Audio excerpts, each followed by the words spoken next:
En la jornada de hoy vamos a tener tres speech. Lo que vamos a hacer es cualquier pregunta que se quiera plantear, se puede. Los asistentes pueden volcarlas en el chat. Nosotros las vamos a recoger y al finalizar las tres exposiciones procederemos a contestar a las cuestiones que se planteen. Al final, pues se dispondrá evidentemente de la oportunidad de cualquier cuestión que nos haya planteado poderla plantear. Y lo que sí que vamos a hacer, bueno, estamos constreñidos por el tiempo, tenemos un tiempo para hacer esta sesión, pero lo que vamos a hacer es recoger cualquier cuestión que quede sin respuesta, se trasladará pues, al ponente correspondiente e intentaremos dar una respuesta a la persona que ha planteado la cuestión.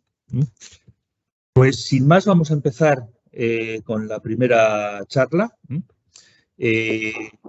Una charla que bueno, se titula La cultura de seguridad alimentaria y que va a darla Amaya de Ariño Ochoa. Amaya es licenciada y doctora en Ciencia y Tecnología de los Alimentos por la Universidad del País Vasco y tiene ya un largo bagaje, unos 20 años, Amaya. Exactamente. 20 años trabajando ya en el ICA, la Fundación Vasca para la Seguridad Alimentaria. Podemos estar seguros de que es una persona que nos va a dar una visión de peso sobre la cuestión. Amaya no ha trabajado únicamente en la Fundación para la Seguridad Vasca para la Seguridad Alimentaria. Previamente, pues trabajó en temas de consultoría y trabajó en la empresa privada. Luego tiene la experiencia necesaria para conocer el campo de acción. Sin más, Amaya, te cedo la palabra y el campo es tuyo. Bueno, pues uno guztioi. Buenos días a todos. Voy a compartir la pantalla. ¿Se ve? Sí, ¿no? Sí, Amaya, perfecto. Vale. Bueno, pues uno guztioi. Buenos días a todos. Primero agradecer a Asti que me haya invitado a participar en esta masterclass, en esta visión 360 grados de seguridad alimentaria. Y enhorabuena también por la convocatoria, porque por el éxito de la convocatoria, ¿no? Creo que hay un montón de personas que han mostrado su interés. Bueno, pues es un éxito, ¿no? Bien, ya me han presentado. Yo soy Amaya de Ariño, trabajo en el ICA, la Fundación Vasca para la Seguridad Agroalimentaria. Para los que no nos conozcáis, es una fundación pública que se creó por parte del Gobierno vasco hace 20 años, como bien ha dicho Félix. Este año estamos de aniversario.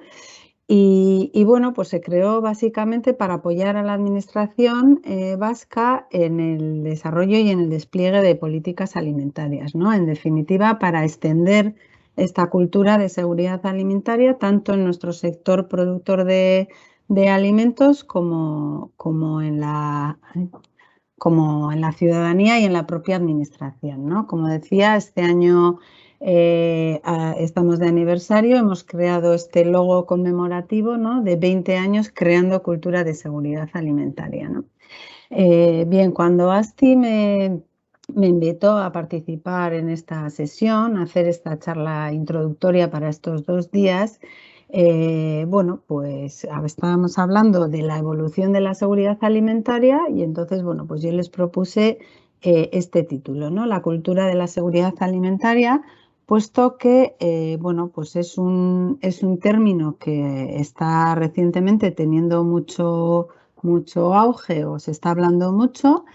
Pero bueno, a la vez es un término un poco abstracto, un poco filosófico, que yo creo que no se entiende muy bien, ¿no? Entonces voy a intentar en estos 20 minutitos que se entienda bien lo que es la cultura de seguridad alimentaria, ¿no?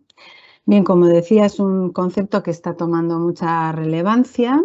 Se ha incluido como principio general de la seguridad alimentaria tanto en el Codex Alimentarius en el año 2020 como recientemente en la nueva modificación del Reglamento de Higiene del 852 Y bueno, pues es un principio por el que tienen que regirse todas las empresas alimentarias, ¿no? Bien, estos borradores ya los conocíamos, con lo cual pues también en los esquemas de certificación, pues en el BRC, IFS, la FSC 22000, también se fue introduciendo este requisito, ¿no? Bien, y aquí yo me planteo una primera cuestión de si esto es un nuevo concepto o si realmente es algo en lo que ya venimos trabajando, ¿no? La mayoría de los que estamos aquí hemos asistido a la evolución del concepto de seguridad alimentaria. Recordaréis que en un primer momento se hablaba de accesibilidad, de disponibilidad de alimentos. Posteriormente, con toda la publicación de los reglamentos de higiene y del Reglamento Básico de Seguridad Alimentaria, el 178 del 2002, empezamos a hablar ya de, bueno, pues de lo que es la higiene en sí, ¿no? Bajo el concepto de inocuidad, ¿no? Con todo el enfoque preventivo, de reacción rápida. Se empezó a hablar del análisis de riesgo, con las 3 fases de la evaluación, con todo el asesoramiento. Aquí el papel de EFSA ha sido fundamental, con toda la parte de gestión del riesgo, de controles, de vigilancia y con toda la parte de comunicación, ¿no? Posteriormente, se empezó también a darle el enfoque de alimentación saludable. Los alimentos no solo tenían que ser seguros, sino que también tenían que ser nutritivos. Recientemente ya, con toda la publicación del Pacto Verde y de la estrategia de la granja a la mesa, de la nueva estrategia europea, hablamos de alimentación sostenible, hablamos de sistemas agroalimentarios sostenibles, ¿no? de producir con menos productos fitosanitarios, con menos fertilizantes, con menos antibióticos y bueno, el concepto de sistemas agroalimentarios sostenibles, ¿no?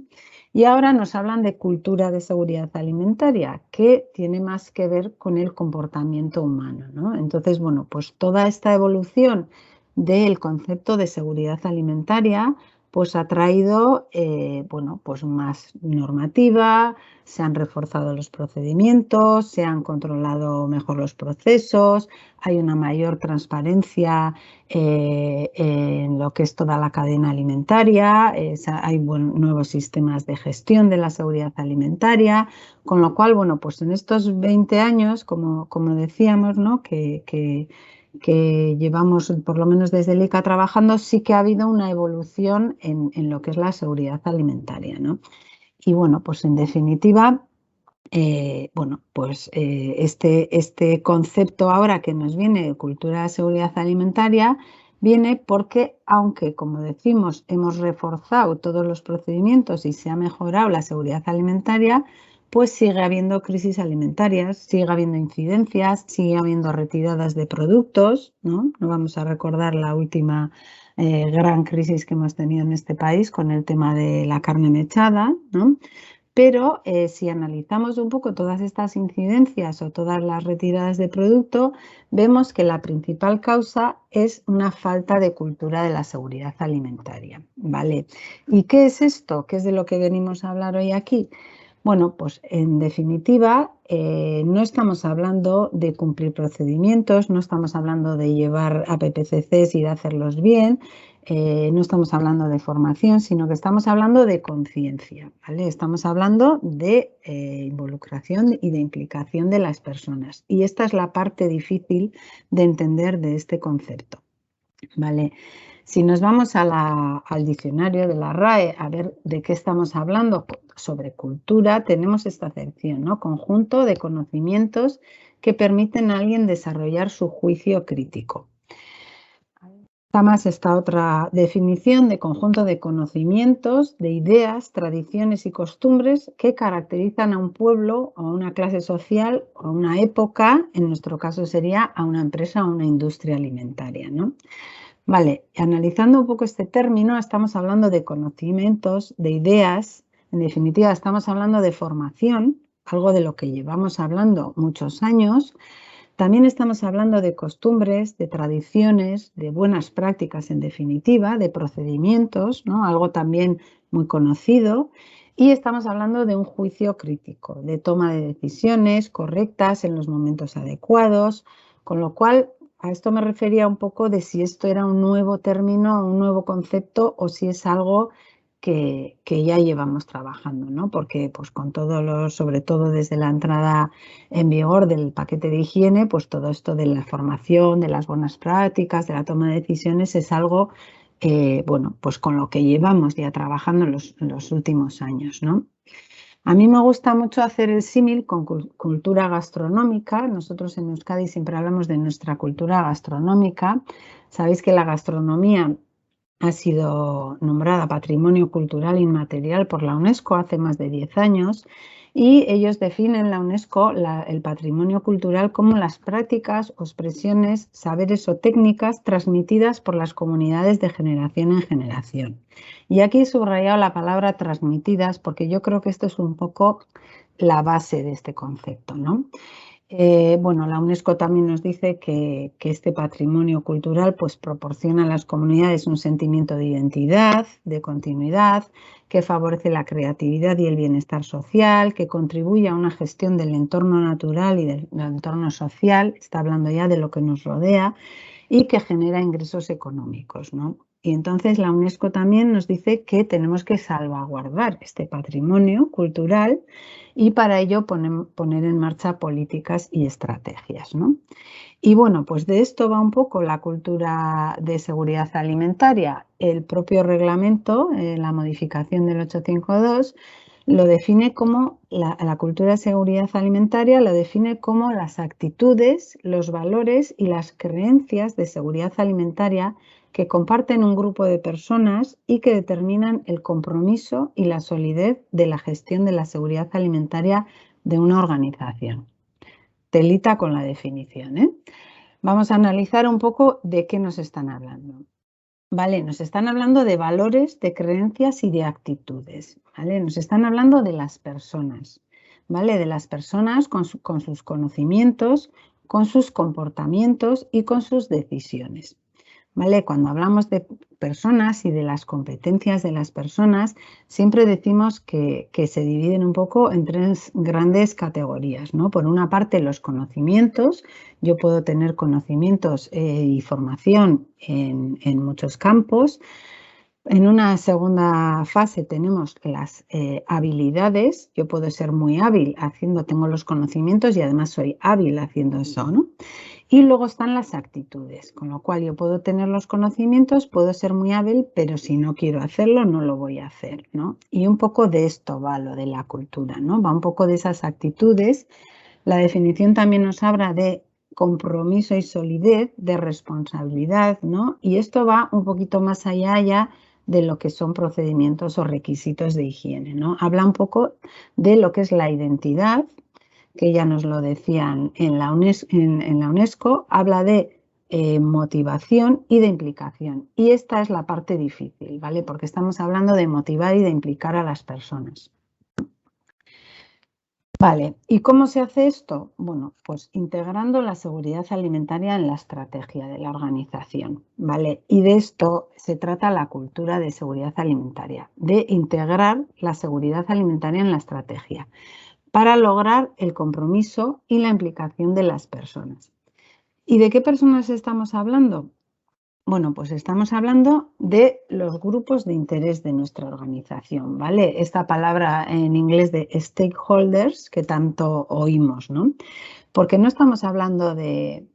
Siempre cuando se habla de cultura de seguridad alimentaria parece que es el operario, la operaria, los empleados, ¿no? Los manipuladores de alimentos que se tienen que implicar y no es que no te implicas en el proceso, no, tenemos que involucrar a todos los grupos de interés de nuestra organización, ¿vale? Desde los socios y los accionistas, ¿no? Que bueno, pues evidentemente las empresas y las industrias alimentarias están para ganar dinero, pero, bueno, también hay que anteponer otras cosas a los beneficios económicos, ¿no? Como en este caso la seguridad alimentaria. También estamos hablando de la dirección, de los altos cargos y de los mandos intermedios, ¿no? Que son los principales responsables de transmitir esta cultura de seguridad alimentaria, ¿no? Siempre hacemos el símil de la educación de los hijos, ¿no? De educar con el ejemplo, ¿no? Y bueno, pues es un poco esto, ¿no? No podemos estar a Dios rogando y con el mazo dando, ¿no? Que se dice vulgarmente. Luego también, por supuesto, los empleados, las empleadas de los que están en la cadena de producción, que por supuesto, bueno, pues son los principales actores que están manipulando esos alimentos, ¿no? Pero a la vez también tenemos a los proveedores, que tienen un papel muy importante. Un proveedor de materias primas, tenemos que tener, además de homologarle y de tener unas fichas técnicas y de cumplir unos procedimientos, tenemos que tener una confianza, porque aunque le vigilemos, pues bueno, pues el riesgo cero no existe y siempre puede haber ahí un problema, con lo cual el proveedor también se tiene que implicar en nuestra organización, ¿no? Y por último, los clientes, que al final, bueno, pues es quien está comprando nuestro producto y quien tiene que tener también esa confianza y ese papel activo, porque al final tiene que seguir comprando nuestro producto, ¿no? Con lo cual, como veis, es un tema de gobernanza, de gestión de la empresa, más que de procedimientos de higiene. Y al final es un tema de identidad, ¿no? De orgullo de todos los actores que bueno, pues tengan esa identidad y ese orgullo de participar en nuestra empresa y en nuestra estrategia y tienen que estar satisfechos, ¿no? En la medida que esto se cumpla, pues van a ser más eficientes y se van a implicar más. Al final, como decía, es un tema de estrategia de empresa, de cultura corporativa, ¿no? Tenemos que integrar la seguridad alimentaria en el ADN de nuestra empresa, ¿no? En el reglamento 2021/382 nos establece una serie de requisitos, con lo cual esto ya no es que yo quiero tener una cultura de seguridad alimentaria, sino que ya la ley me exige tener esta cultura de seguridad alimentaria y al final no es otra cosa que lo que acabamos de estar hablando, ¿no? De un compromiso de la dirección, de todos los empleados y de todos los niveles de la organización, de empeño en la producción de alimentos seguros y en la participación bueno, pues de todos estos grupos de interés, en conocer los peligros y de la importancia. Cada actor tiene que conocer su papel, saber cuál es su contribución y ser consciente de la importancia de su papel, ¿no? Desde todos hasta el propio personal de limpieza, bueno, tiene un papel muy activo en lo que es la seguridad alimentaria de nuestra estrategia, de nuestra empresa. Luego, una comunicación abierta y clara entre todos los trabajadores de la empresa. Y aquí, cuando hablamos de comunicación, hablamos de incluso la comunicación de desviaciones, ¿no? Cuando nosotros castigamos un error en la cadena o un error de un proveedor o cuando castigamos en vez de premiarlo, pues es cuando no estamos fomentando esta cultura de seguridad alimentaria, ¿no? Si yo premio o valoro que se identifiquen los problemas para poder poner soluciones, pues será cuando esté transmitiendo esta cultura de seguridad alimentaria, ¿no? Y por último, bueno, pues disponer de recursos suficientes para garantizar todo esto, ¿no? Y luego hablaremos de los costes que tiene la cultura de la seguridad alimentaria. Bien, estos requisitos que tienen que cumplir las empresas y que son los que nos están valorando cuando hacemos una auditoría, por ejemplo, pues suele ser las no conformidades que solemos obtener, ¿no? Que no hay falta esta cultura de seguridad alimentaria, ¿no? Bueno, afortunadamente hay planes para implementar la cultura de seguridad alimentaria y como todos los planes, como nos dice el reglamento, ¿no? Para implementar esta cultura sólida o eficiente o consistente, pues como todos los planes tiene una serie de fases que, bueno, empezando con un diagnóstico de la cultura de seguridad alimentaria, ¿vale? El nivel de compromiso que tienen todos los grupos de interés, la formación, esos conocimientos de los que hablábamos, los hábitos, cómo se comunican las incidencias, qué capacidad tenemos de reacción. Y como veis, es un cuestionario es un diagnóstico que se hace en base a cuestionarios. O sea, al final no estamos midiendo el nivel de seguridad alimentaria, sino la cultura de nuestra organización, ¿no? Segundo lugar, bueno, pues se pueden elaborar planes de acción para mejorar la cultura, que no estamos hablando de procedimientos o de más requisitos o de más registros, sino estamos hablando de mejorar el comportamiento, ¿vale? Los valores y las actitudes de las personas, de aumentar esa conciencia individual y de generar este clima favorable, ¿no? En tercer lugar, habrá que hacer un seguimiento, una medición, tener una serie de indicadores para ver cómo vamos avanzando en esta cultura de seguridad alimentaria. Y por último, pues como todos los planes, verificar la eficacia del plan de acción, ¿no? En definitiva, lo que tenemos es que lograr el compromiso de todos los grupos de interés con la seguridad alimentaria. Y esto es lo que llamamos construir cultura de seguridad alimentaria. ¿Vale? Amaya, 2 minutos. Vale. Sí, ya termino. ¿Cómo medimos la cultura de seguridad alimentaria? Bueno, pues midiendo la implicación en la estrategia, si tenemos la seguridad en la estrategia, si nos marcamos objetivos de seguridad alimentaria, si son la proactividad, si conocemos los riesgos, la nueva normativa, el entorno, si nos anticipamos a posibles problemas. Si las personas tienen esa conciencia de seguridad alimentaria, si tienen formación, si tienen autonomía para afrontar errores, si estamos recompensando estos comportamientos proactivos. Y por último, por supuesto, los procesos. He dicho al principio que no se trata de procesos, de poner una PPCC, de aplicarlo correctamente, de tomar acciones correctoras, pero bueno, por supuesto, esto es la base y ya en este momento se supone que ya es como un paso más, ¿verdad? Al final tenemos que demostrar el compromiso con la seguridad alimentaria y también documentarlo, ¿vale? Para todas estas auditorías. Os decía que vamos a hablar del coste de la seguridad alimentaria. Tiene un impacto directo de satisfacción y motivación de todos los grupos de interés y en una mayor competitividad de la empresa. Pero también tiene un impacto indirecto porque en la medida que tengamos una mejor cultura de seguridad alimentaria tendremos menos pérdidas de producción, menos retirada de productos, recuperación y destrucción, menos alertas, que como pues, los que hayáis sufrido alertas ya sabéis que tenemos que paralizar la producción, nos enfrentamos a posibles sanciones administrativas, a consecuencias para la población, ¿no? Y al final estamos hablando de una mayor confianza en la marca. Y en la medida que tengamos una mejor cultura de seguridad alimentaria, tendremos una repercusión en todo el sector alimentario. Y ya termino con 4 conclusiones. Una, estamos hablando de cultura corporativa y este es un poco el cambio de chip. En segundo, todos los grupos de interés de la organización tienen que conocer su aportación y su impacto en la empresa y estar satisfechos y sentirse orgullosos. Tenemos un componente humano indudable de motivación, implicación y compromiso. Existe metodología para implantarla. Tenemos desde las BRCGS, el Instituto de Food Science and Technology, hay bastante metodología para implantar. Y por último, los beneficios son demostrados, ¿no? Al final requiere un cambio de mentalidad, porque no estamos hablando del proceso productivo, sino estamos hablando de la estrategia de la empresa. Y voy a terminar parafraseando a Mary Douglas, una antropóloga británica, que decía que si queremos cambiar la cultura tendremos que comenzar cambiando la organización. Pues nada, hasta aquí. Muchas gracias y bueno, espero no haberme pasado mucho del tiempo.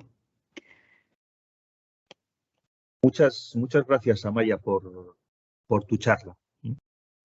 Ha sido muy esclarecedora. Bueno, vamos a continuar. A continuación, contamos con José Juan Rodríguez Jerez, que nos va a hablar sobre control de patógenos mediante crecimiento competitivo de microorganismos alterantes, el caso de Listeria monocytogenes. José Juan es licenciado en veterinaria por la Universidad de Zaragoza y doctor en veterinaria por la Universidad Autónoma de Barcelona. Además, tiene un posgrado en higiene y microbiología de los alimentos por el Instituto Pasteur y otro en nutrición humana por la Universidad de Navarra. Actualmente es catedrático de universidad dentro del área de nutrición y bromatología de la Universidad Autónoma de Barcelona. Su expertise se centra en 2 aspectos concretos. Uno de seguridad alimentaria, en el que es experto en comunicación y gestión de riesgo, y detección de microorganismos en los alimentos con especial interés en el desarrollo de técnicas rápidas de detección. Y además es experto en higienización, limpieza y desinfección, formación de biofilms, detección y control de microorganismos. Su producción científica es realmente extensa, dispone de más de 350 artículos, 95 en revistas indexadas, 12 capítulos de libro y 250 artículos de divulgación. Ha presentado más de 120 comunicaciones en diversos congresos como ponente invitado y además, y creo que es muy importante, ha dirigido 17 tesis doctorales y actualmente está dirigiendo 2 más. Sin más, José Juan, te cedo la palabra. Muy bien, muchas gracias. Pues gracias a ACTI por invitarme a esta masterclass para poder explicar un poquito, sobre todo sobre el tema que nos ocupa hoy, que es el control de patógenos, y especialmente con una perspectiva un poco diferente a la que quizás pues se está haciendo hoy en día, ¿de acuerdo? Entonces, la competencia entre microorganismos es algo que es bien conocido desde hace mucho tiempo y nos está llevando, digamos, en la actualidad sobre todo a ver incluso situaciones de comercialización de productos o de sustancias que justamente se apoyen en esa situación. Digamos que de alguna manera se empezó a hablar del tema de competencia, especialmente para el control de patógenos y mucho más concretamente en Listeria monocytogenes, a partir de, entre otros, este artículo que os pongo aquí sobre la actividad antimicrobiológica de bacterias lácticas contra el Listeria monocytogenes. Y entonces aquí se empezó a hablar, esto se publicó en el año 1989, ¿vale? En el Journal of Food Protection, y era como una revisión respecto a los microorganismos que se estaban describiendo con acción anti este patógeno que empezaba a preocupar en el 89, ¿no? Entonces se veía que había un grupo de bacterias, sobre todo Lactobacillus acidophilus, helvéticos, etcétera, que presentaban unas sustancias bacteriocinas con capacidad para evitar el crecimiento del patógeno, ¿no? Desde aquí, a partir de este momento, pues la utilización de bacterias lácticas ha sido recomendada, incluso utilizada con cierta frecuencia, añadiéndola a los alimentos como una manera de corregir errores. Es decir, no sabemos muy bien de dónde nos viene Listeria en la instalación. Entonces, si yo dispongo, por ejemplo, de una bacteria láctica, como puede ser esto que vemos aquí, Lactobacillus acidophilus, y que sabemos que producen lactacina y que es muy eficiente, pues entonces decimos, bueno, pues yo coloco Lactobacillus acidophilus entre las bacterias fermentadoras que pueda haber en mi producto y me olvido del problema, ¿no? Esa fue una primera pretensión, ¿vale? Sin embargo, ¿qué encontramos realmente en el mercado? Porque es curioso que esto que nosotros empezábamos a ver para alimentos y sobre todo para evitar el crecimiento de Listeria monocytogenes, pues ahora nos encontramos, por ejemplo, pues que hay empresas, como puede ser esta, no quiere decir que sean todos, sino algunos de los que yo he encontrado buscando un poco información, ¿no? Pues Creative Enzymes vende Lactobacillus acidophilus liofilizado. Nos encontramos otra empresa, por ejemplo, que es Tansons Biotech, que también produce o comercializa Lactobacillus acidophilus, o Neo, que en todos los casos son empresas que ponen a disposición Lactobacillus acidophilus y en su descripción, pues lo que nos indica es que libera, por ejemplo, en este caso, pues ácido láctico, ácido acético y otros antibióticos inhibidores de bacterias peligrosas, ¿no? La publicidad a veces no es que sea muy acertada, ¿no? Pero la intención es de proporcionar este tipo de microorganismos, ponerlos en el mercado para una acción de competencia, ¿vale? Y entre ellos una de las aplicaciones pues es utilizarlo como microorganismo contra Listeria monocytogenes, ¿no? Sin embargo, también vemos pues, que no solo se utilizan para industria alimentaria. Este es otro tipo de bacteria, Lactobacillus sakei, es un microorganismo muy publicado, se ha hablado mucho de él, se ha publicado mucho sobre su capacidad para competir y controlar el crecimiento de Listeria monocytogenes, pero sin embargo, pues lo encontramos en el mercado, por ejemplo, para evitar o para prevenir la sinusitis. Entonces, a personas que tienen sinusitis con mucha frecuencia se toman este extracto, en el fondo es microorganismo en polvo, ¿vale? Y entonces su objetivo es justamente evitar que aparezca una sinusitis, o parece que ayuda. Digamos, es una parte de competencia que es sobre bacterias. ¿Qué problema ha habido con el uso, por ejemplo, de microorganismos como puede ser Lactobacillus acidophilus u otros similares? Pues que en el fondo no son 100% eficaces.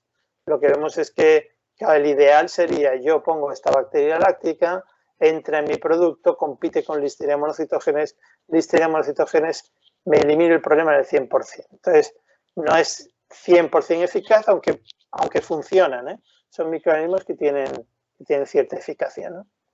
Entonces, ¿qué ocurre? Que como no terminamos de controlar el problema, la Listeria está ahí, aparecen problemas, aparecen incluso brotes y demás, pues encontramos otro tipo de microorganismos, son los bacteriófagos. Los bacteriófagos hoy en día son uno de los microorganismos en los que está habiendo más trabajo, más investigación y donde se están poniendo muchos recursos como sistema alternativo, ¿no? Entonces, esto que pongo aquí, pues por ejemplo, yo hice una búsqueda sencilla sobre fagos, bacteriófagos y patógenos en alimentos y me salieron solamente de artículos accesibles 14.585. O sea, por eso digo que es que hay muchísima investigación y apoyando el tema de los bacteriófagos. ¿De acuerdo? Esto es una búsqueda hecha en el NCBI, que es la base de datos, una de las más importantes en temas de salud, ¿vale? Y entonces, ¿qué vemos hoy en día respecto a la utilización comercial? Lo que nos podemos encontrar en el mercado. Pues en este caso, esta es una revisión publicada en Applied Microbiology, en este caso ya tiene unos cuantos años, porque es de 2010. Entonces, aquí ya decían, ¿cómo estamos? ¿No? Entonces, hablan de que había 3 compañías, sobre todo, Omnilytics, en este caso la segunda es coreana, Jane Corporation, y Intralytics, la última, donde ya se ponían en el mercado pues determinados FAOs para control, pues como vemos aquí, o bien para problemas en vegetales, salmonela en pollo o, por ejemplo, E. coli 157, ¿no? Eso, como digo, hace 11 años lo que se estaba comercializando, como se hablaba, ¿no?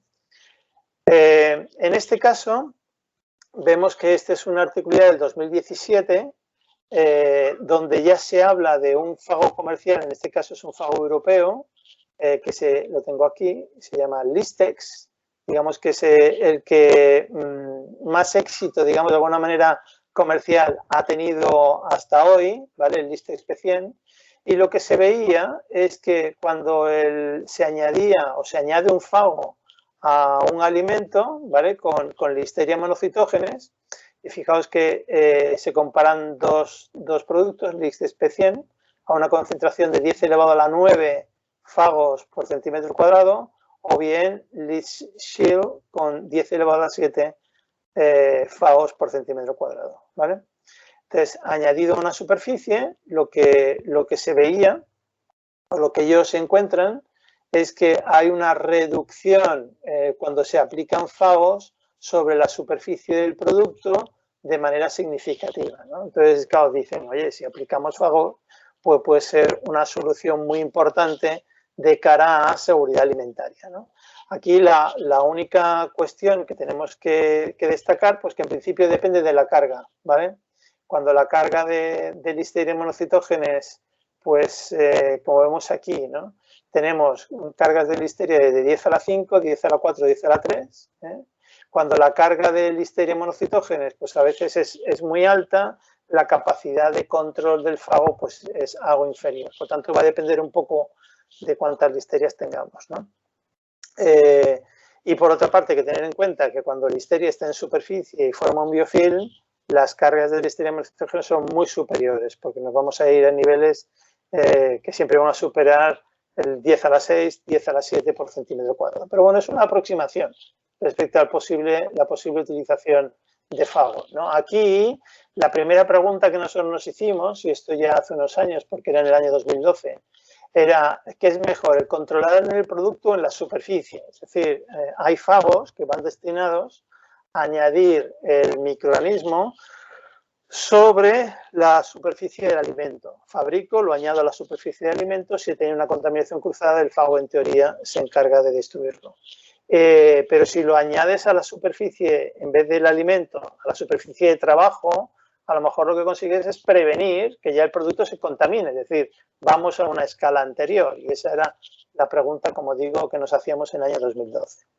¿Qué es lo que vemos aquí? Pues lo que vemos aquí en este artículo que publicamos, como digo, en el año 2012, es que si nosotros, como es aquí las dos opciones, opción A, opción B, lo que vemos es que en la opción A era el cálculo de células viables por microscopía de epifluorescencia, es decir, no por cultivo, sino viendo en qué estado vital están los microorganismos. Hay unas tinciones que nos permiten ver si el microorganismo está vivo o está dañado, ¿no? O en el caso del B, que era mediante cultivo. Entonces, lo que vemos es que hay una gran diferencia. Cuando nosotros aplicamos técnicas de cultivo, vemos claramente cómo después de un tratamiento con fagos en superficie hay una reducción muy importante de la carga microbiana, ¿no? Vemos que la listeria se reduce de forma muy significativa en cuestión de 24 o 48 horas después de aplicar los fagos. Claro, esto puede ser muy interesante en una industria que aplicase fagos y a cabo de 24 o 48 horas, por ejemplo, aplicando en viernes, esperando el fin de semana, nos encontramos el lunes, pues que prácticamente en la superficie, si está bien controlada, no tenemos un problema de listeria ya cuando vamos a empezar a trabajar.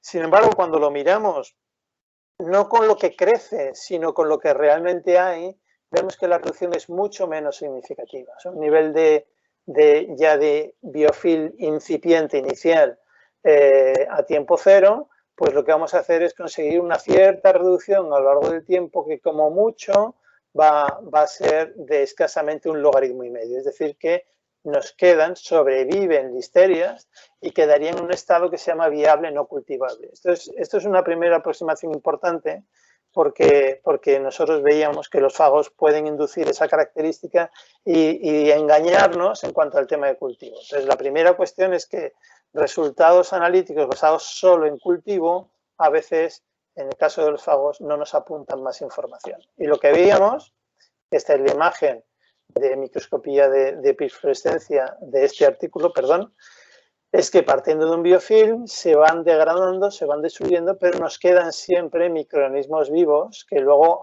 aunque no puedan crecer, al cabo de un tiempo, una vez que recuperen estas lesiones, volverán otra vez al estado inicial de tener un biofilm completo, ¿no? Luego, el fago hay que cuidar, sobre todo tener cuidado en los resultados y en cómo se analizan, porque nos pueden dar datos un poco erróneos o extraños, ¿no? Por otra parte, cuando tenemos un biofilm, que en este caso es una tesis que presentamos en el año 2018, los microorganismos están escondidos, es decir, partimos a veces de la idea que los microorganismos están en suspensión o están todos expuestos, y esta imagen es muy clarificadora porque el microorganismo está escondido en las oquedades o en zonas que sean de fácil acceso, porque es donde van a poder sobrevivir, ¿no? Entonces tenemos microorganismos superficiales, en un biofilm completo, como tenemos, están metidos dentro de la matriz. Aquí vemos una matriz, las bacterias están dentro y van saliendo según se va rompiendo esta matriz. Tenemos en la superficie nuevamente microorganismos aerobios, catalasa positivos, y en los escondidos que están dentro de esta matriz, bueno, vamos a encontrar muchos de ellos, sobre todo anaerobios y anaerobios facultativos. Luego, no es lo mismo y normalmente la listeria se esconde, se mete dentro de este biofilm, de esa estructura, ¿no? Entonces, nosotros utilizamos, y de hecho publicamos también en el año 2019, como es aquí en Food Control, un artículo utilizando un sistema que llamamos sensores de superficie. Entonces, son estas placas que nos permiten analizar y ver lo que ocurre en la instalación de forma directa, porque se pegan a la instalación y entonces vemos nos llevamos un trozo de la instalación para analizar, entonces sabemos exactamente lo que pasa allí, ¿no? Son imágenes reales de un suelo, de una mesa de trabajo o del lateral de una máquina, ¿no? Y lo que vimos fue una cosa curiosa, y es que se detecta Listeria monocitógenes cuando nos salimos de un intervalo, ¿no? Digamos que este sería el intervalo de seguridad, y sin embargo cuando estamos por debajo de ese intervalo de seguridad se detecta Listeria, y cuando estamos por encima de ese intervalo de seguridad también se detecta Listeria. Entonces publicamos una teoría, que es la teoría de la competencia variable, en la que se basa en las posibilidades, de dos posibilidades. Entonces, cuando se produce una competencia positiva, el patógeno se puede multiplicar y se detecta mejor en superficie. Es decir, la competencia positiva es cuando superamos el umbral, al microorganismo, al Listeria monocitógenes, le acompañan bacterias competidoras que facilitan su crecimiento. Y entonces la ayudan y detectamos mucha más Listeria. Por el contrario, si hay una competencia negativa, que sería el caso inferior, cuando las bacterias inhiben el crecimiento de Listeria, entonces cuando tenemos un recuento muy bajo, curiosamente, hay muy pocas bacterias y sin embargo detectamos Listeria, ¿no? Entonces se crea esa competencia variable en la que sabemos que en toda superficie hay bacterias que estimulan el crecimiento de Listeria y bacterias que inhiben el crecimiento de Listeria. Luego nos vamos a encontrar siempre que si una superficie está demasiado desinfectada, con muy poca carga microbiológica, encontraremos Listeria, y si está muy contaminada, encontraremos también Listeria. Luego es necesario un intervalo de seguridad, y ese intervalo de seguridad es porque tenemos que permitir una cierta carga de microorganismos para que compitan entre sí, y entonces Listeria se vea inhibida. Esto es una cuestión un poco curiosa, ¿no? A partir de aquí, pues nosotros hicimos un estudio de presencia de microorganismos en instalaciones en superficie, algo también que publicamos en el año 2019, y lo que vimos es que la mayoría, por ejemplo, de superficies en las que se detectan Listeria, hay un cierta, encontramos sobre todo, por ejemplo, mos y levaduras, curioso, y luego en segundo lugar bacilos, ¿no? Y a continuación el siguiente paquete son pseudomonas. Y lo que veíamos es que dependiendo del equilibrio, cuando pseudomonas sube, encontramos más Listeria, y cuando pseudomonas baja, nos encontramos que encontramos menos Listeria. Luego hay esa competencia, ese crecimiento de microorganismos que favorecen, que sabemos que se están produciendo en instalaciones, ¿no? Entonces, sin saber qué tipo de microorganismos tenemos, a veces es complicado llegar a tener una estrategia. Fijaos que solamente entre lo que son mos y levaduras, bacillus y pseudomonas, nos vamos al 64,5% de los microorganismos presentes en una superficie. Y esto en principio es bastante, porque el resto están en concentraciones muy, muy inferiores, ¿vale? Entonces, a partir de aquí hicimos un estudio en el que vimos que uno de los microorganismos claramente inhibidores o grupos inhibidores en superficies de trabajo, son los microorganismos de género Bacillus. Bastante llamativo, porque eso hasta ahora tampoco se ha publicado, ¿no? Esto lo publicamos en el 2000, no recuerdo si en el 2020 o 2021. Entonces, aquí sí que nos da una información más que interesante. Este microorganismo, Bacillus afensis, fue aislado directamente de una planta de zonas en las que veíamos que, habiendo Listeria con regularidad, cuando este microorganismo estaba presente en mayor proporción, que sería esta imagen de aquí, cuando Bacillus ocupa un porcentaje incluso superior al 20% del total de la microbiota presente, más del 20%, nosotros veíamos que no aparecía Listeria. No aparecía nunca Listeria. Entonces nos pusimos a aislar, a ver qué había aquí, y encontramos este Bacillus afensis, ¿no? ¿Qué ocurre cuando nosotros... 2 minutos, perdón, sí, 2 minutos. Sí. ¿Qué ocurre cuando nosotros, gracias, qué ocurre cuando nosotros enfrentamos a Listeria monocitógenes con Bacillus afensis salvaje encontrado en instalaciones?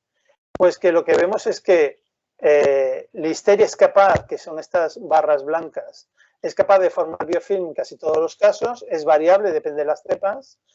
Utilizamos 22 cepas diferentes aisladas de instalaciones. y entonces lo que vemos que era capaz en todos los casos de producir biofilm, pero en cuanto le enfrentábamos a Bacillus afarensis, esa capacidad se inhibía. Y de hecho el efecto era muy superior al efecto de la limpieza de desinfección, ¿vale? Y sin embargo, cuando le enfrentábamos a unas pseudomonas, como vemos aquí, al poner Listeria con pseudomonas, es capaz de producir otra vez biofilm a alta concentración, tanto a 2 días como a 7 días, es decir, que mantiene esa característica.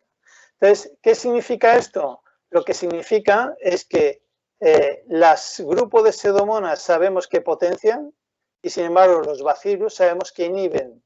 Es decir, el control de Listeria en instalaciones no solo depende de si hay muchas bacterias o hay pocas, sino que el tipo de microorganismos, el equilibrio entre bacillus y pseudomonas juega un papel absolutamente fundamental para la seguridad de instalación y la seguridad de producto. Con esto termino. Agradecer al equipo, Carolina, Anne-Sophie, Tina, Brian y Abel, que han participado en todos estos trabajos y ayudan, perdón por la foto, porque no es muy buena, a desarrollar todo este tipo de trabajos de investigación. Muchas gracias. Muchas gracias, José Juan, por la charla que acabas de exponernos. Bueno, pues a continuación vamos a contar con Sergi Cuatrecasas Català, que nos va a hablar sobre el sistema de detección molecular de 3M, la tecnología para el análisis de patógenos que siempre suma. Bueno, Sergi es director técnico de Bioser. Es licenciado en Biología por la Universidad Autónoma de Barcelona y en Ciencia y Tecnología de los Alimentos por la Universidad de Barcelona. Su trayectoria laboral ha estado siempre vinculada al sector de la industria agroalimentaria, en el que acumula una experiencia de ya 14 añitos, ofreciendo soluciones para garantizar la seguridad alimentaria. Bueno, pues sin más, Sergi, pues pasa a exponer tu charla.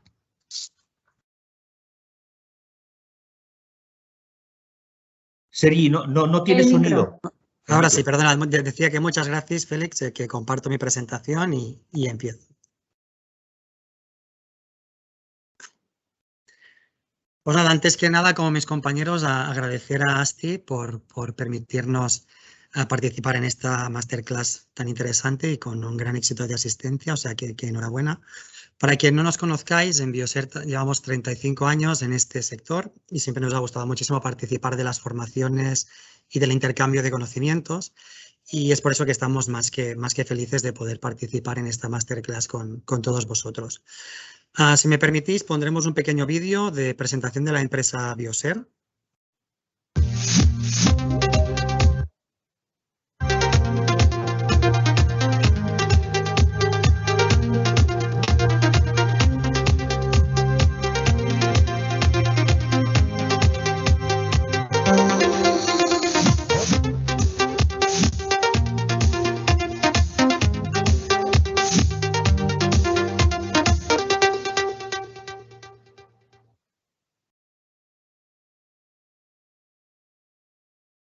Perfecto. Pues nada más, solo a modo de pequeña presentación para que veáis un poco lo que hacemos. Si veis el nombre de la presentación, de la charla, es MDS, la tecnología para el análisis de patógenos que siempre suma. Y en esta presentación lo que quiero es presentaros pues, novedades en el análisis de patógenos basados en la tecnología LAMP.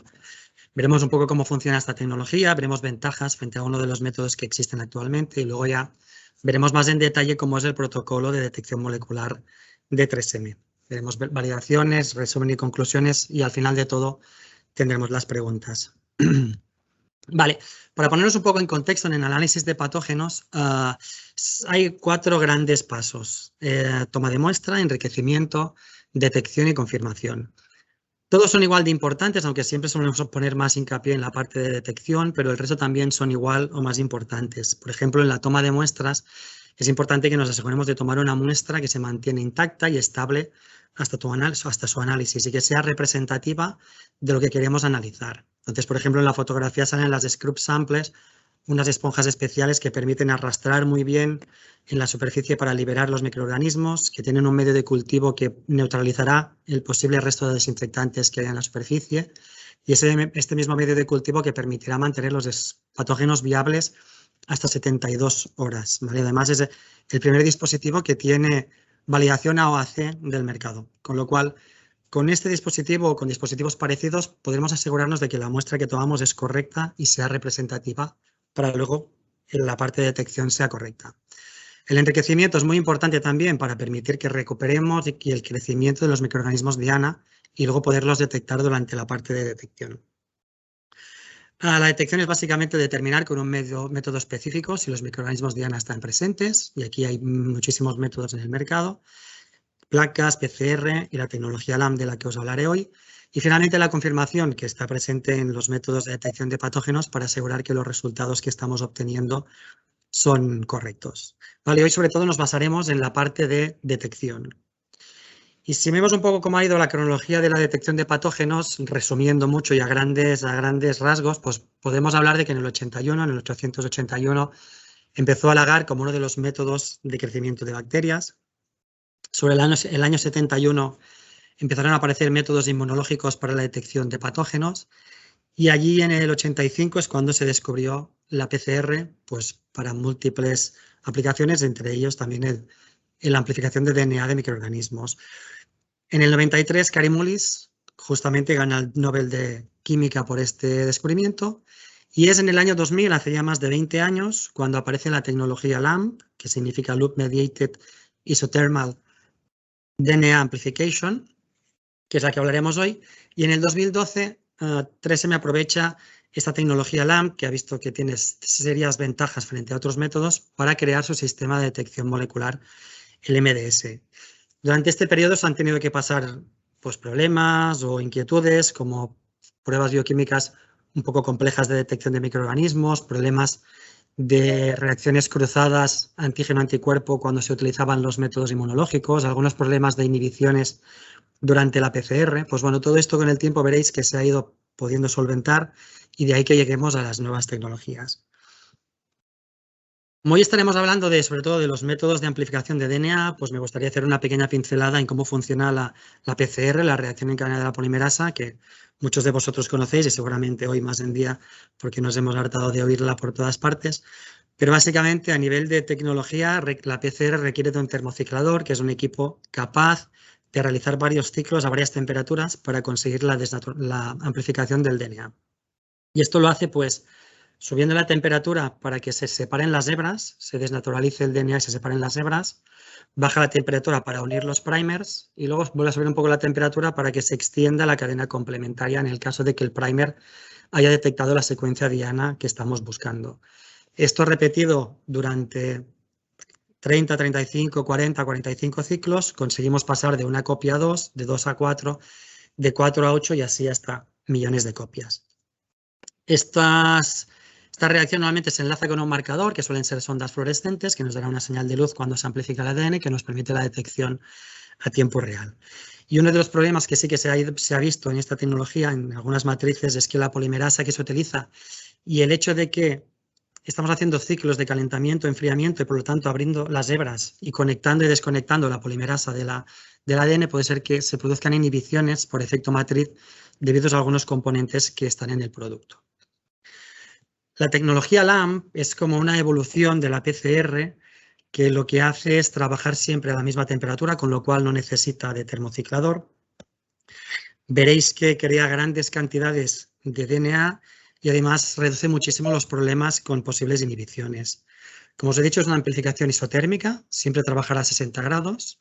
También marcamos esta reacción pues, con un marcador que puede ser fluorescencia o bioluminescencia para tener una detección a tiempo real. Y lo que utilizamos es una polimerasa especial que se llama BST polimerasa, que lo que tiene es actividad de desplazamiento de la cadena.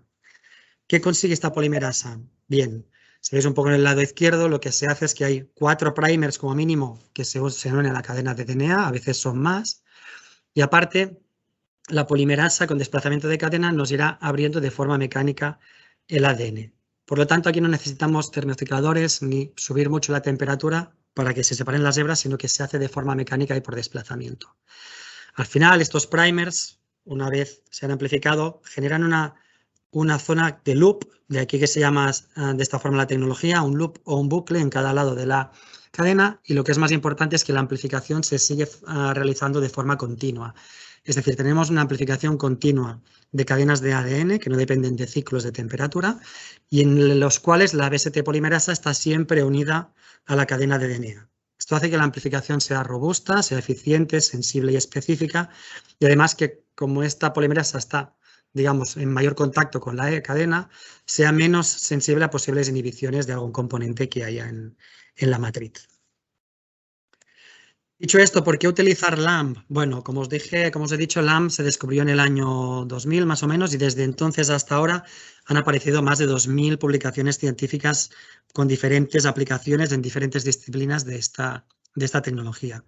Se ha utilizado en diferentes campos y se ha visto que es una tecnología robusta y eficiente, que tiene alta sensibilidad y especificidad y que además ofrece múltiples ventajas cuando se compara, pues, por ejemplo, con la PCR habitual o con los inmunoensayos.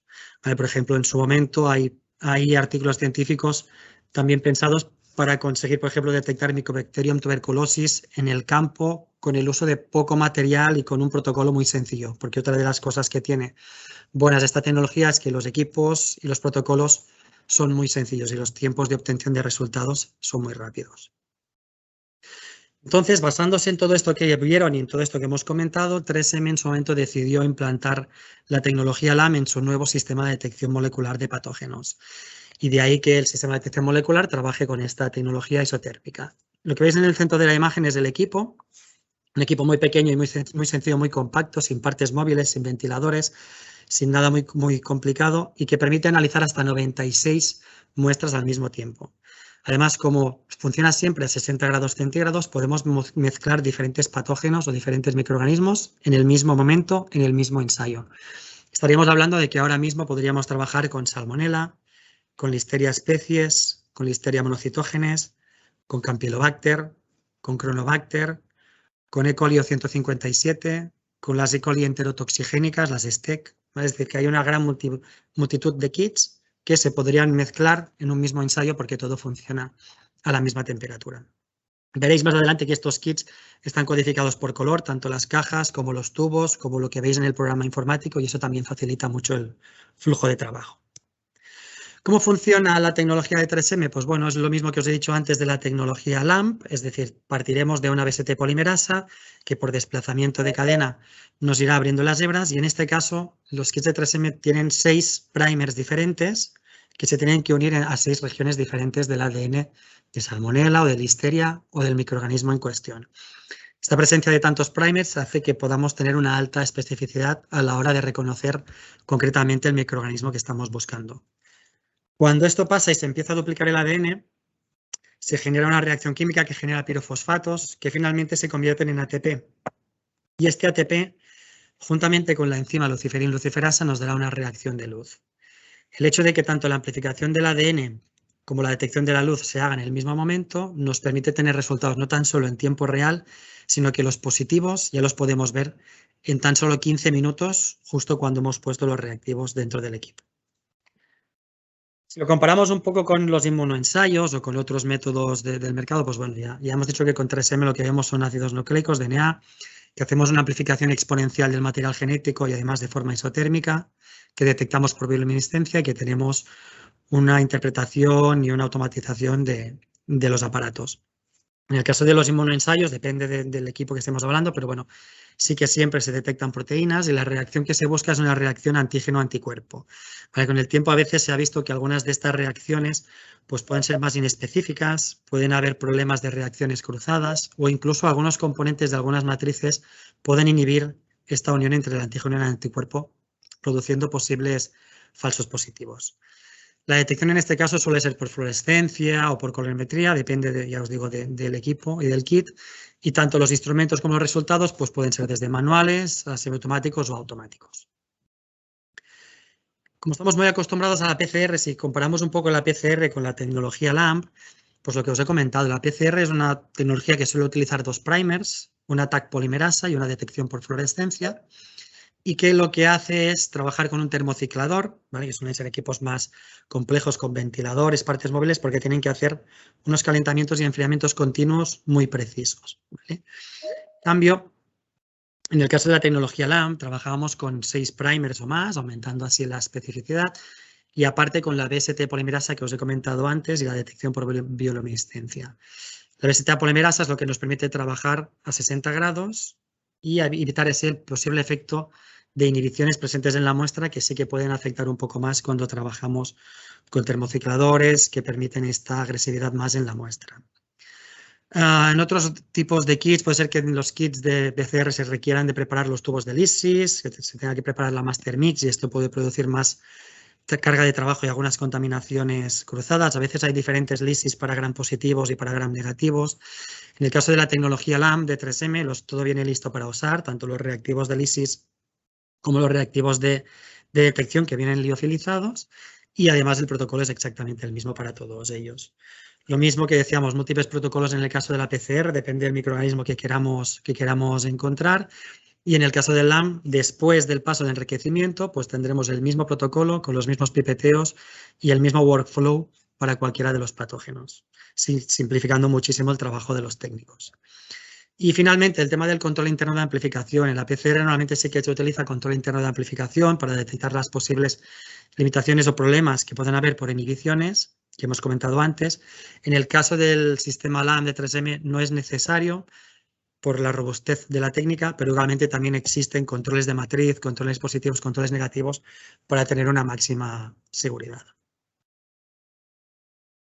Os he comentado que el protocolo es muy sencillo, aquí lo veis, ¿vale? El protocolo sencillamente es partiendo de los enriquecimientos que pueden ser o deben ser diferentes en función del patógeno, pues agua de peptona tamponada para las salmonelas, Hal Fraser para las listerias, importante, se utilizan caldos de enriquecimiento que son ISO, medios de cultivo típicos, no son medios de cultivo especiales. Entonces, agua de peptona, Hal Fraser, y los tiempos pues, pueden ir desde las 10 horas de incubación de una carne cruda de salmonela a las 24 de una listeria, 28 de Campylobacter, ¿vale? Es decir, que siempre estamos alrededor de las 24 horas de incubación. Y el mismo protocolo para todos los patógenos.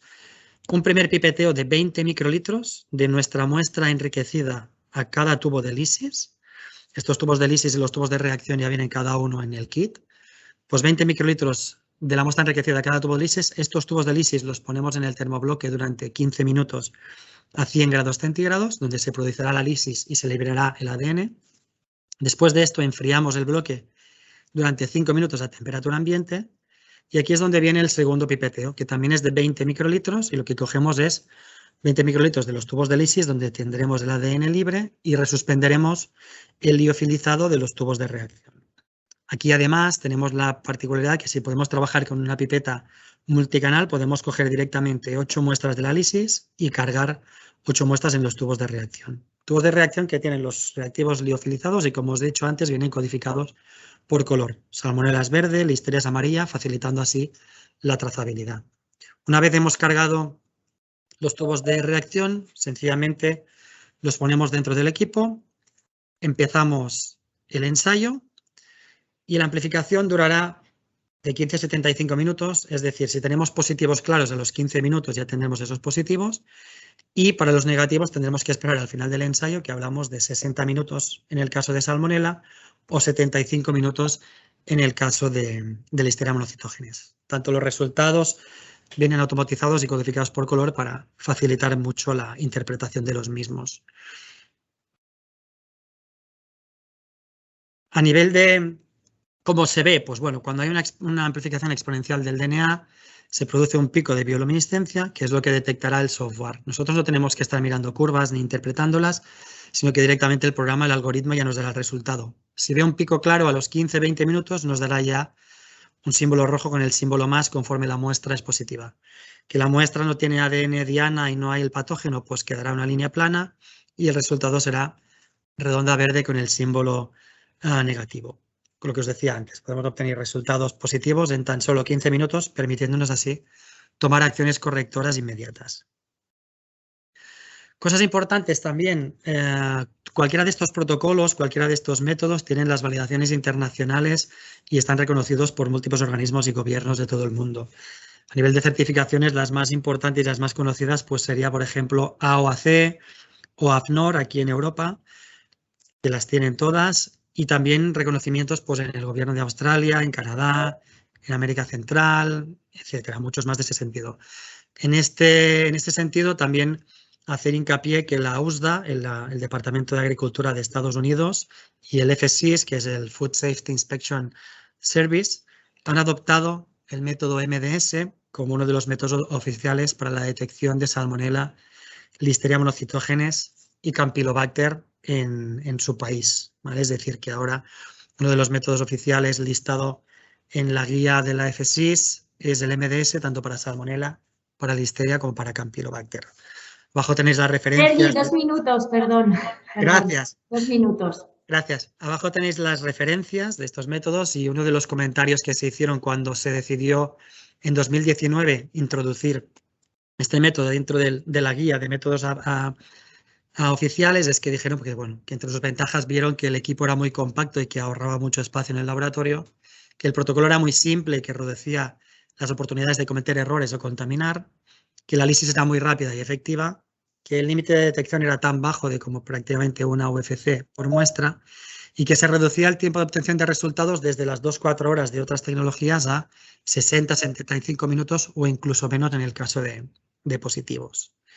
O sea que ya para acabar, la última diapositiva solamente un resumen del equipo, ¿vale? El equipo, como os he dicho, es compacto, no tiene partes móviles ni ventiladores, es muy robusto, con lo cual no requiere de calibraciones complejas ni de reparaciones. El equipo se autocalibra y se autocomprueba cada vez que se enciende. La lisis, hablando de la lisis, los reactivos de lisis están listos para utilizar. Contienen una nanotecnología de 3M que lo que nos permite es, durante el paso de lisis, limpiar muy bien las muestras, es decir, limpiamos de todo lo que no nos interesa. Restos de membrana, proteínas, cualquier interferente que no nos pueda interesar se va al fondo del tubo y nos deja un ADN muy limpio y purificado en la parte de arriba. Y además también muy interesante tiene este control de proceso basado en calor que permite que cuando ponemos el líquido de lisis en el termobloque a 100 grados, cuando ha llegado a los 100 grados se vuelve de color amarillo y cuando lo atemperamos y lo volvemos a temperatura ambiente vuelve a color rosa, de forma que podemos asegurar realmente que el proceso de lisis se ha realizado de forma correcta, ya que es uno de los pasos críticos en cualquier protocolo de análisis de DNA. El protocolo, como os he comentado antes, es el mismo para diferentes patógenos. Una vez hemos hecho el enriquecimiento, el protocolo será exactamente el mismo y en cuanto a transferencia, siempre son 2 pipeteos de 20 microlitros, facilitando mucho el trabajo del técnico y el protocolo en sí. Todos los reactivos están listos para utilizar, tanto los de lisis como los de reacción, y los de reacción con los reactivos liofilizados en el fondo, además vienen codificados por color para identificar quién es Salmonella, quién es Listeria, cuál es Campylobacter, cuál es E. coli STEC, etc. Productividad, os lo he comentado antes, podemos analizar cualquiera de estos patógenos simultáneamente. Estamos hablando de que el equipo trabaja a 60 grados y la detección es por bioluminiscencia, con lo cual podemos poner 5 salmonellas, 8 listerias, 20 campylobacters, todo en el mismo ensayo y tener los resultados de forma simultánea. Además, teniendo en cuenta que el equipo permite una capacidad de hasta 96 muestras, lo hace muy versátil para el laboratorio. Y finalmente lo que ya hemos estado comentando, todas las validaciones internacionales por terceros, por AFNOR, por OAC, que nos permiten y nos demuestran que es un método totalmente válido, igual que el método oficial. De acuerdo, pues por mi parte, nada más. Muchas gracias, Sergi, por la charla que acabas de exponernos. Has hablado de amplificación isoterma, tecnología que yo personalmente opino va a ser el futuro estándar de referencia analítico. Tal vez no sea la LAM, tal vez sí, pero yo lo tengo bastante claro que va a ser la amplificación isoterma. Gracias por tu exposición. A vosotros. Sin más, terminadas las sesiones que teníamos planteadas para hoy, podemos proceder a un turno de preguntas. No sé si habéis recogido preguntas de Bien, Félix. de la audiencia. Bueno, primero también soy Eneca, Félix. Sí. Amaya, por favor, si te pones también la cámara. Nada, agradecer a los tres las exposiciones, ¿no? Y haber compartido su conocimiento y su expertise, ¿no? con todas las personas asistentes. Hemos estado revisando el chat y en el chat, mira, pues ahora ha entrado una pregunta que creo que será para Sergi, y lo que vamos a hacer también es abrir micrófonos, por favor, Meritxell, para que la persona que quiera pueda lanzarlo en viva voz, ¿vale? Y también comentaros que mi compañera Meritxell compartirá en el chat un link que nos llevará a la encuesta de satisfacción, que por favor dedicarle un poco de vuestro tiempo, ¿no? Porque recogemos ese feedback, lo valoramos, ¿no? Y para posibles temáticas futuras, etc. Y para conocer, bueno, pues una valoración vuestra. Entonces, bueno, pues para hacer ya aquí una pregunta, ¿en qué punto en el control oficial de España se utiliza la técnica presentada por Sergio? Vale, más que un punto concreto, a lo que me refería, sobre todo, me imagino que hablaba de cuando hablaba del tema de la exportación, interpreto, es decir, yo lo que he comentado es que es uno de los métodos oficiales por el Departamento de Agricultura de Estados Unidos, y esto lo que hace es que cuando alguien de Estados Unidos, alguna empresa, quiere importar producto español o europeo, pues evidentemente si además de analizar este producto como ellos te piden, lo haces siguiendo un método que ellos tienen listado en su guía de métodos autorizados, pues es mucho más fácil o mucho más sencillo que te permitan esta exportación. Yo creo que se refiere a ese momento, a ese punto. Vale, la pregunta la lanzaba Beatriz, no sé si así te queda respondida. Y nada, lo dicho en el chat, yo he estado chequeando y no veo más preguntas. Hay muchas felicitaciones, ¿no? de los trabajos expuestos. Y nada, lo dicho, si hay alguien que quiere, tenemos todavía espacio hasta las 11:30, que era cuando teníamos el tiempo de finalización. Y si hay alguien que quiere lanzar pues alguna pregunta, pues aprovechar que este es el momento. Sergi, mira, Beatriz comenta que a lo que se refiere al control oficial por los veterinarios, en el control de industrias y después su análisis por los laboratorios de control oficial o laboratorios de referencia. Es a lo que se refiere ella. Vale, al final esto es un método de detección de patógenos, con lo cual esto hay diferentes formas. Las industrias lo introducen en su plan de control y en su laboratorio y lo utilizan pues para analizar materias primeras, para analizar producto una vez está acabado y ver que no haya presencia o ausencia de salmonelas, de listerias, de lo que sea.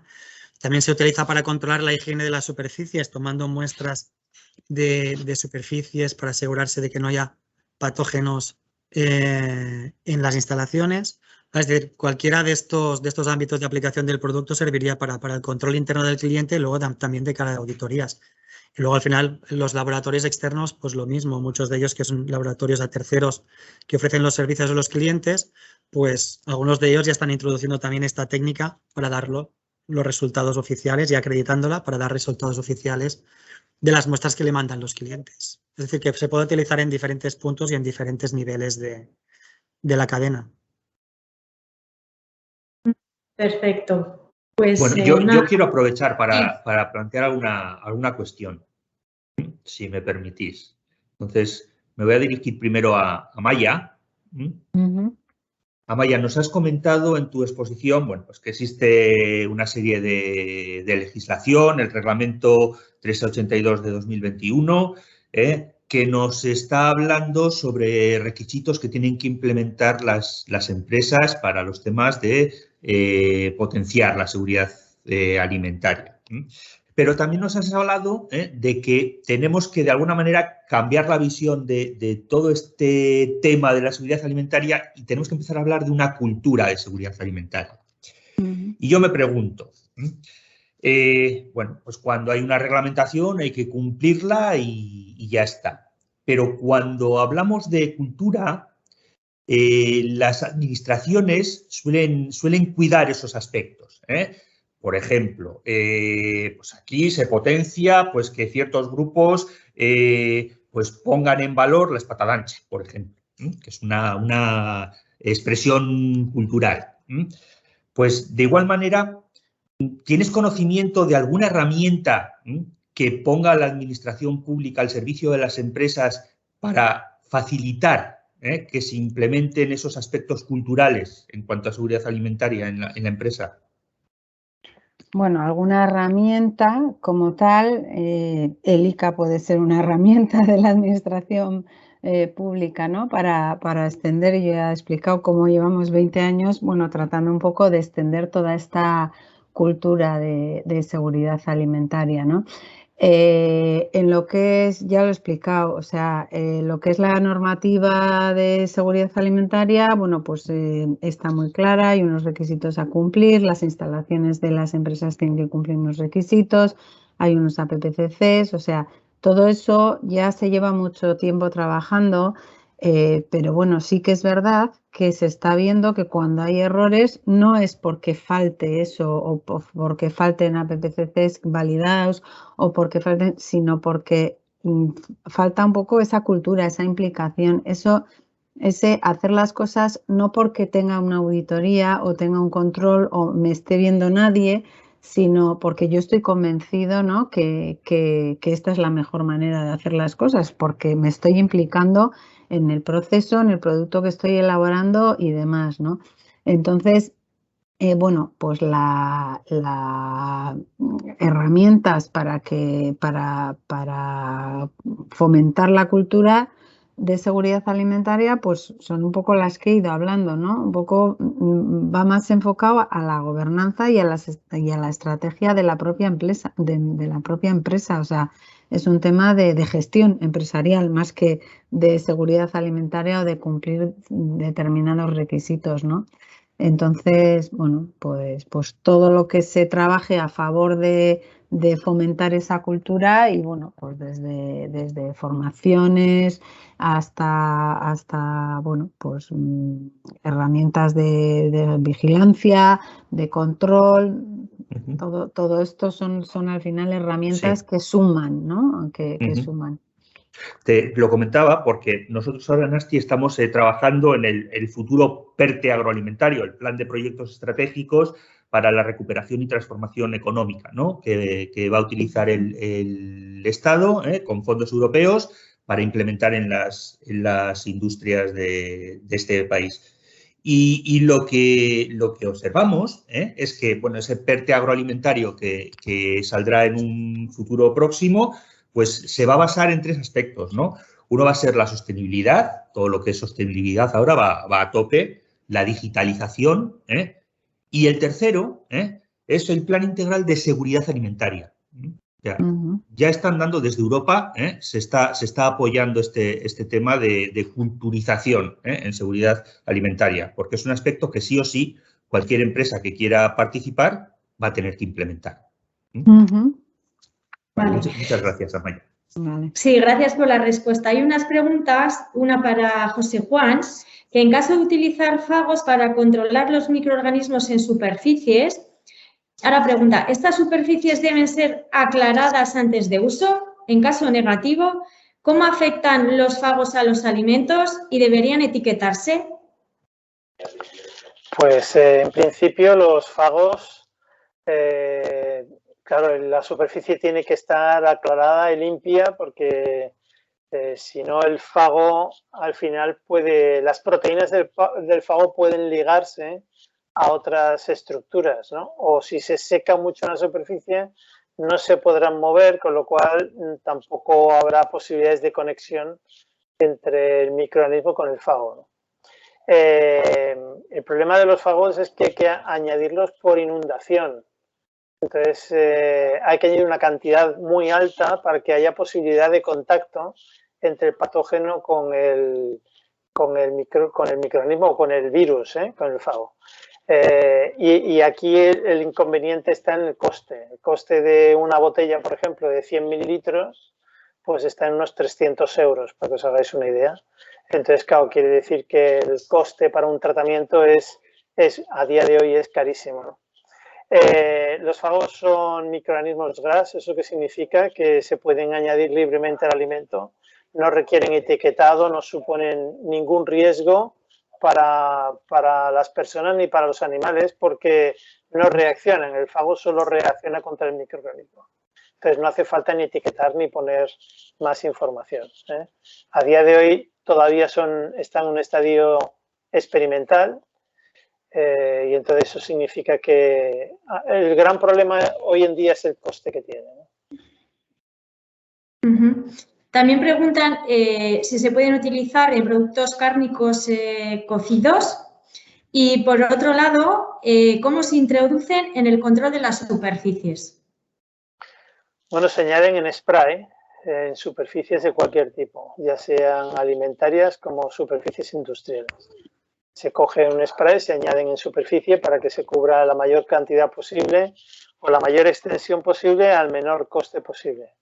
Y en alimentos donde se está añadiendo, hoy en día de hecho hay en algunos países donde se añaden, por ejemplo, sobre todo al salmón, el salmón ahumado, en superficie, porque es un producto que tiene valor añadido y que se lo puede permitir, ¿no?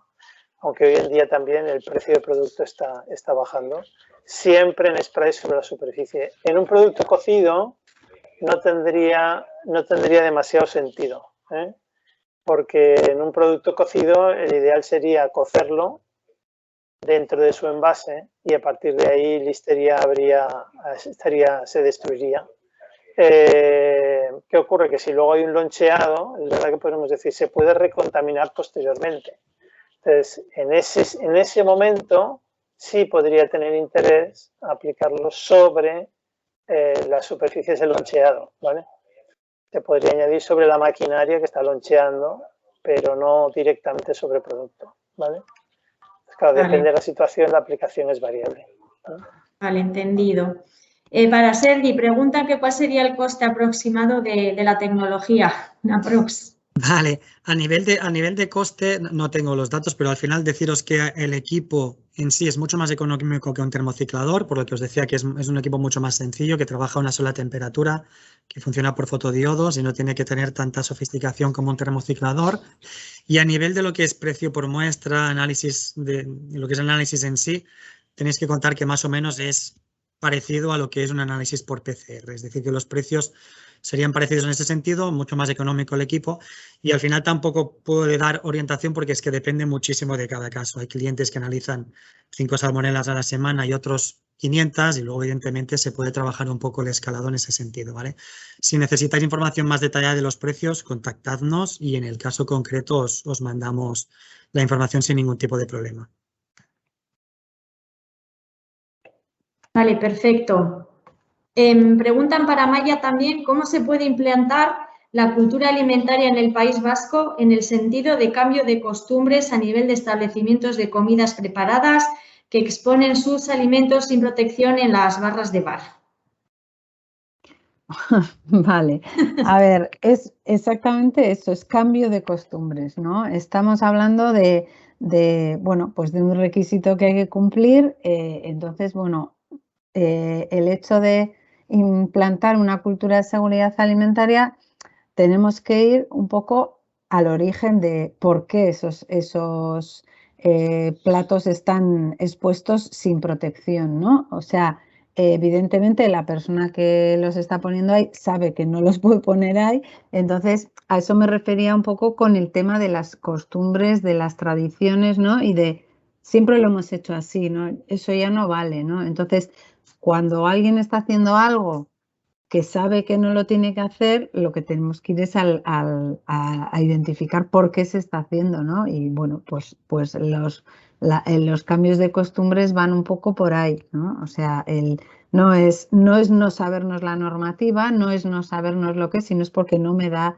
la gana de cumplirlo, ¿no? Entonces, bueno, pues el cambio de cultura viene un poco desde arriba, por eso os decía que al final no es tanto implicación, siempre se habla de manipuladores. He visto por ahí otra pregunta también que ponía para Maya del tema de la formación de manipuladores de alimentos, ¿no?